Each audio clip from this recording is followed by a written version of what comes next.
बात की है डिप्रेशन और मैनिया की। बोलिए। डिप्रेशन और मैनिया। तो आज हम लोग मैनिया पे बात करेंगे। मैनिया, कोई बताएगा कि मैनिया क्या होता है?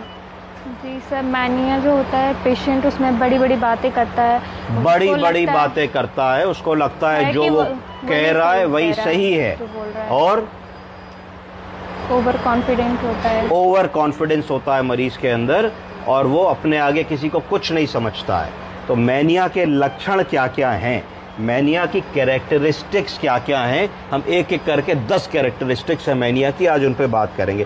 पहला है intense energy and hyper activity. बिल्कुल मरीज में लगेगा कि ताकत बहुत आ गई, हाइपर एक्टिविटी आ गई, लंबा लंबा चक्कर लगाएगा, जल्दी जल्दी कोई काम करने की कोशिश करेगा, बार बार कुछ करता रहेगा, तो ये मैनिया का एक लक्षण है। एलिवेटेड मूड, बड़ा हाइपर मूड में रहेगा, बहुत ही बिल्कुल एक दूसरी दुनिया में उसका दिमाग चलेगा। यूफोरिक होगा, इरिटेबल होगा, एजिटेटेड होगा, जरा सा तुमने कुछ कह दिया तो गुस्सा आ जाएगा उसको, एजिटेट हो जाएगा, इरिटेट हो जाएगा।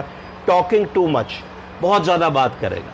फिर फिजिकली, मेंटली और इमोशनली टेकिंग टू मच, यानी कि इमोशनली बहुत ही ज़्यादा वो सेंसिटिव होगा कि जरा सी कोई बात तुमने उसके साथ कर दी तो बिल्कुल उसको इमोशनल ब्रेकडाउन हो जाएगा।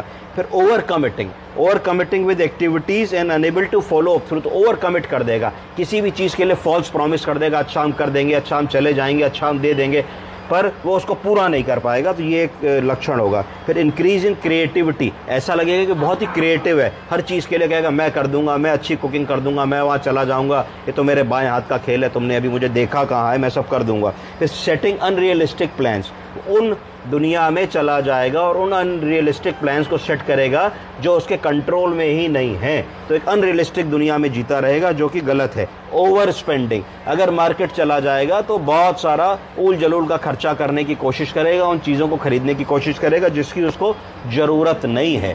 पुअर जजमेंट, उसकी जो जजमेंटल स्किल्स हैं वो पुअर हो जाएंगी, अर्थात निर्णय लेने की क्षमता सही नहीं रहेगी, सही और गलत का आंकलन कर पाना उसके बस में नहीं होगा।